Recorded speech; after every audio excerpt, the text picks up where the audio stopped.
Hello, welcome to Pause. In this episode, we'll be talking all about the arts. That's coming up right now on Pause. Stay tuned.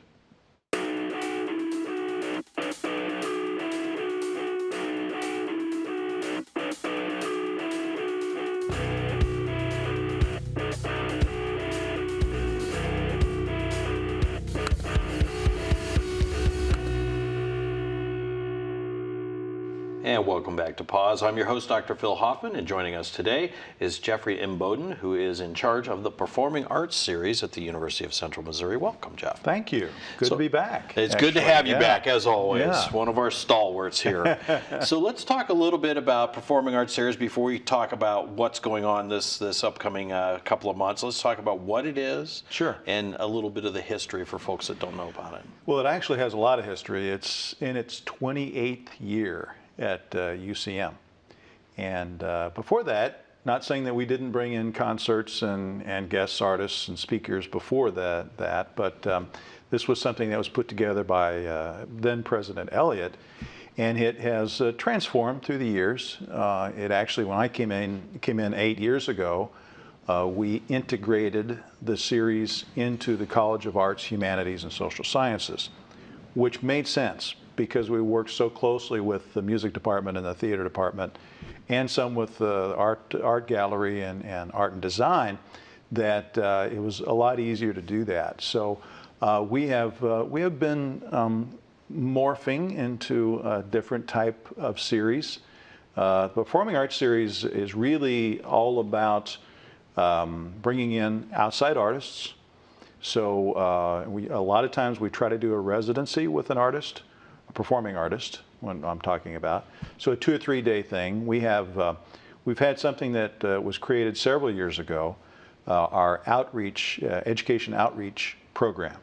And that's through, we work a lot with K through 12, local schools as well. We've had some other schools come in from out of town as well, and also with the college students, and we've worked with campus activities here on campus, and so then we also this year, might have been last year, we started what I told you earlier, what we call a sub-series.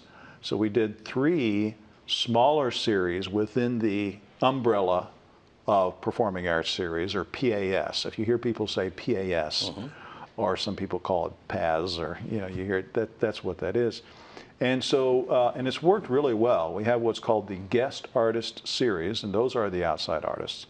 Then we have the Fanfare Series, and that's just the music department.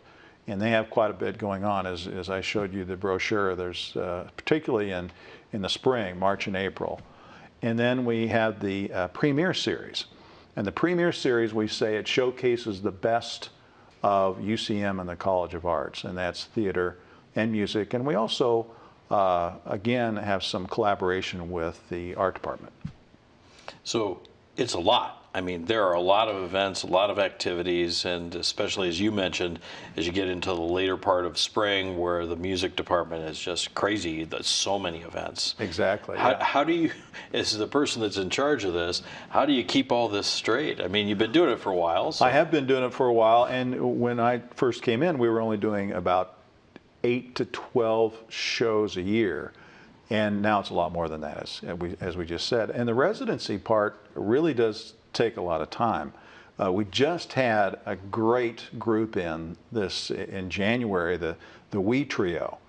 And I had to go up to the airport and pick these guys up. We had one guy fly in from New York, one guy fly in from Nashville, and one guy fly in from Miami.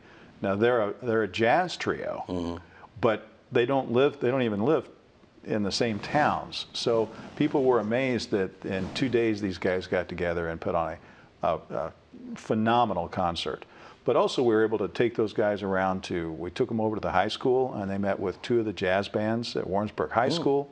They did a lecture with the jazz history class. So yeah, it does take a lot of time. But it's fun. To me, it's a lot of fun. So.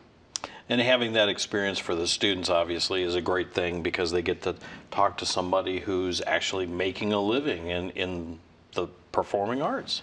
You know, and absolutely true, the concerts are great, But the experiences that those students, particularly our music students, have, the questions that they have are just fantastic. And these artists that we bring in, I'm always surprised how easy they are to work with and happy to talk to the students and spend time with them. And that's a pretty big deal for us. You know, we brought in Jason Samuel Smith in the fall. I'm not sure if you had made. I thought you'd made that, and he's this wonderful award-winning choreographer and tap dancer out of New York City. And he joined up with our campus, our music department's jazz ensemble, and our jazz director, Dr. David Aberg, and also brought in and auditioned high school kids and created a dance for that concert that you saw. He was here for 3 days. And he also did some classes out at Center Stage Performing Arts Academy. That's just fantastic. And like you said, how many times are these kids going to be able to meet somebody like that at that level? And certainly that, I remember that particular part of the performance, because when the students came out with him and danced with him, for me that was the best part. That was the most exciting part of the night. Oh, so it was fantastic. Yeah, yeah, and they were on cloud nine. Yeah. So it was really good experiences, and that's part of what we have always tried to do. Now, that I will tell you that really helps when it comes to funding, and we write grants, as you well are you're aware of grants, and we really couldn't do those types of things and bring that quality and that caliber of artist in without a grant. And every year, proud to say that we've received a grant from the Missouri Arts Council. We've received grants from National Endowment for the Arts and Mid-America Arts Alliance, even through the rough times, even through the recession. Now, the grant amounts went down, right. But they have started to come back up because the legislators and particularly the governor of Missouri is really behind that and helping fund that.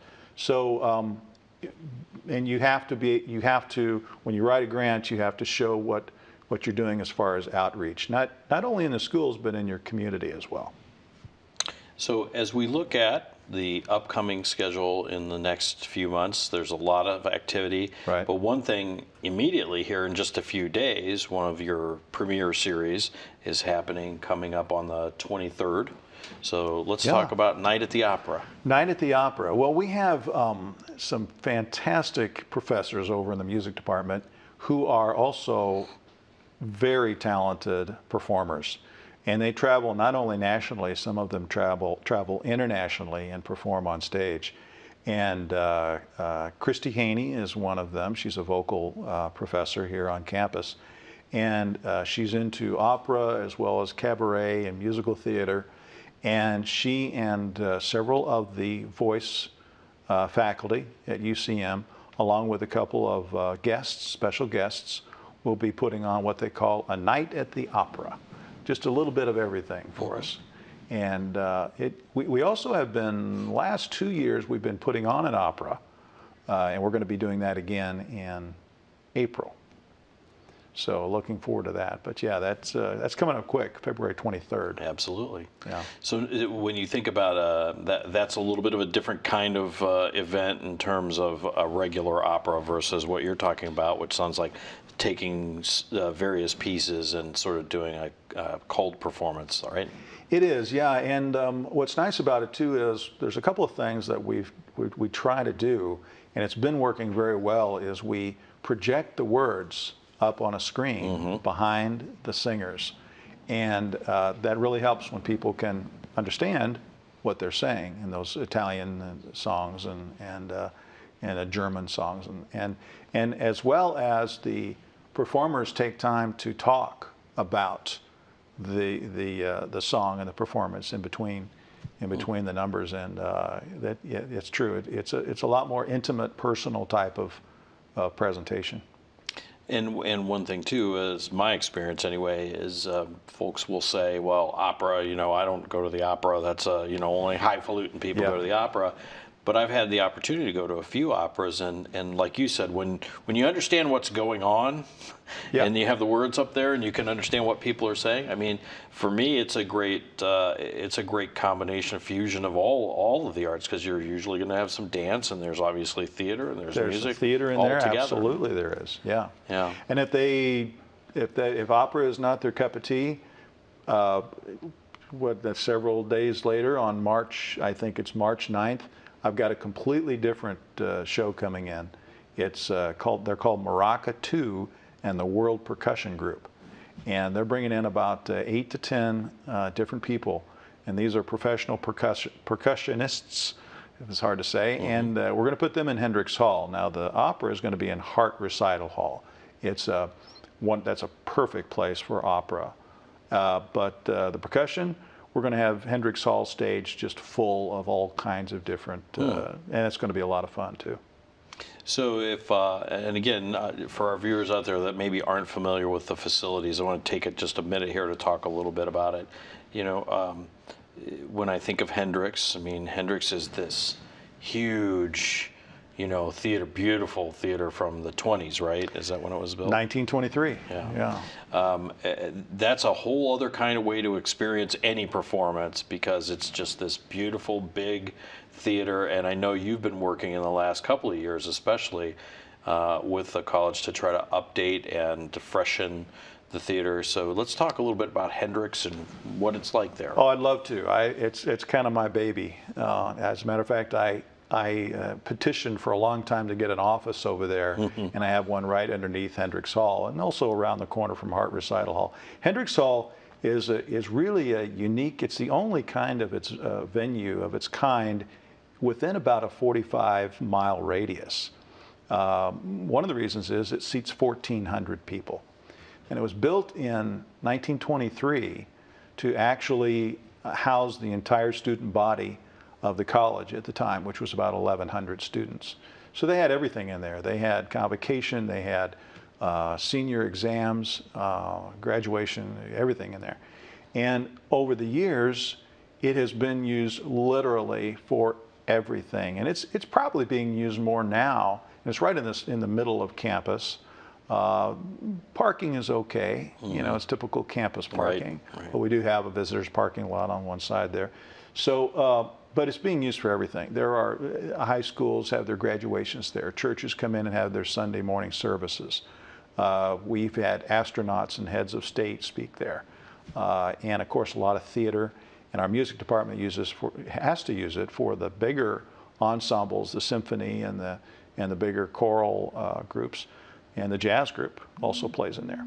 But the problem is, as you can imagine, something that's built in 1923, if you don't keep that up and keep the maintenance and repairs, you're going to have a problem. Not only that, you have a problem with technology, because a lot of the type of production that you do now, we used to bring in bigger musicals. We had some fairly large, I think I told you this, we even had an ice skating rink put in there and a performance on ice skate, which is very strange. But I didn't do that. I would have.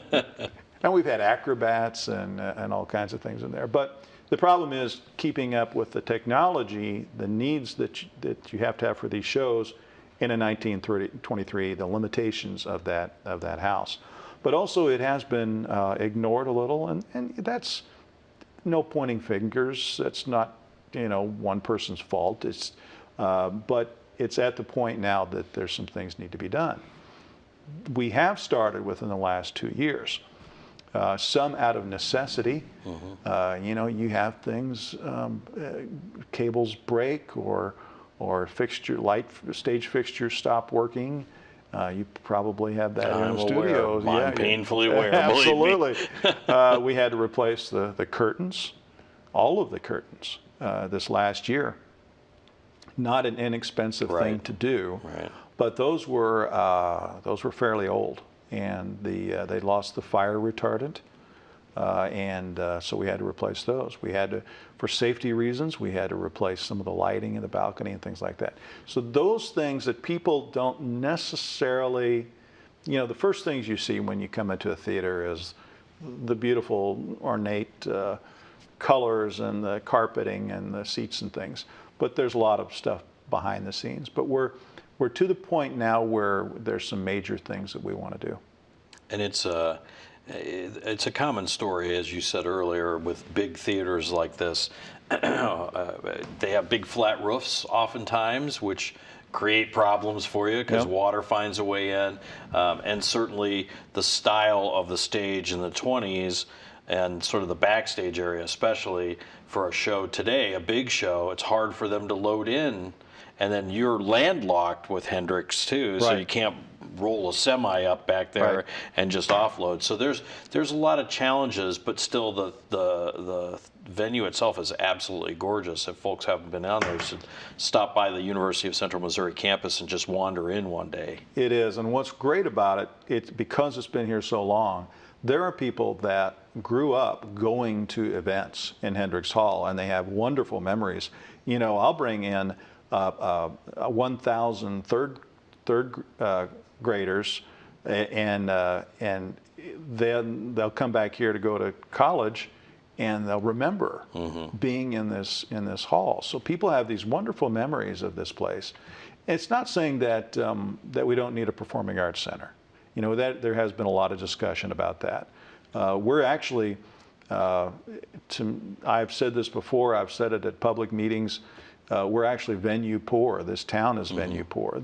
When you talk about the university and then the town of Warrensburg and the school district, we are kind of venue poor. But we don't want to let Hendrix Hall, we're going to keep using it. And one of the major renovations, and we're calling it a renovation, is going back to the original ceiling. And I think I had discussed that with you. Years ago, they thought they would go modern and put the suspended acoustic ceiling over this gorgeous, ornate, carved ceiling. And it's still there. And so that's one of the big, that's really the next big project that we have for Hendrix.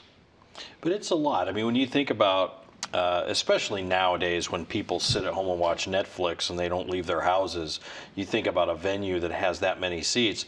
I mean, those are, commercial enterprises have a hard time filling that many seats, let alone, being successful on a more non-commercial playing field. But it's one of those things where when you think about it nowadays, what would draw 1,200 people out nowadays to go to see anything? It's a tough thing, right? It is a tough thing. The only time that I've really filled that hall was when we brought David Cook in, right after he won American Idol. And of course, he went to school here. Yeah, not bad when you have a hometown hero. He was a hometown right? hero, Right. and it was pretty easy to fill the hall. But you're right, it is tough. It's a little larger probably for this area. This type of size of town and campus would have more of an 800 seat. Right. But there's a big difference between, we have three venues that we use. We have Hart Recital Hall that I just talked about, which is a gorgeous, the acoustics are fantastic in there. That only seats 368 people. Then we have Highlander Theater, which is the theater department's space, and it's a great space, a great theater. But that only seats 440 people. So then we jump to 1,400 at Hendrix Hall. So yeah, it is tough. As a matter of fact, just to throw this out there, it made me think of this, is that we've always had the MLK Gospel Concert in Hendrix Hall. Oh, we would have 200 or 300 people come in for that, but it still would look empty because it's just too big. So this year we took it to the chapel here on campus, and it was a great event for that. Super crowded there, right? Great. Yeah, it was a really, really good event. So that's when you say venue poor, I think folks probably watching might say, well, what are you talking about?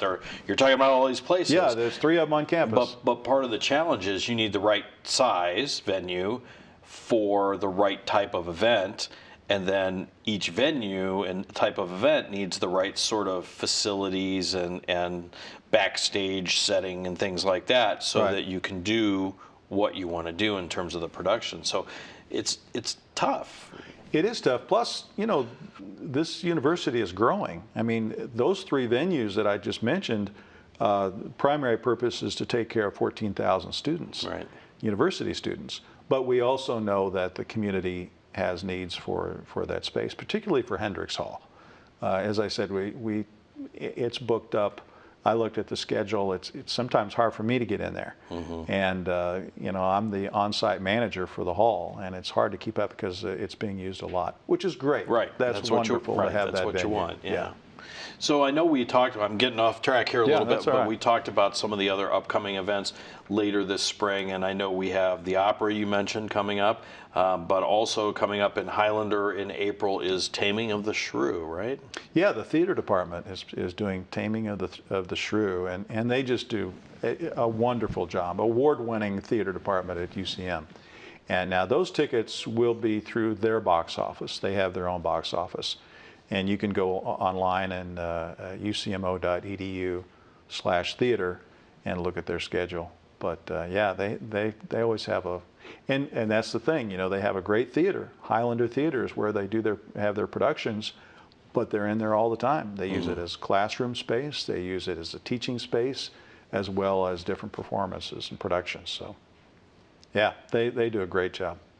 And then later in the spring, towards the end of April, we've got the UCM dance concert coming Right.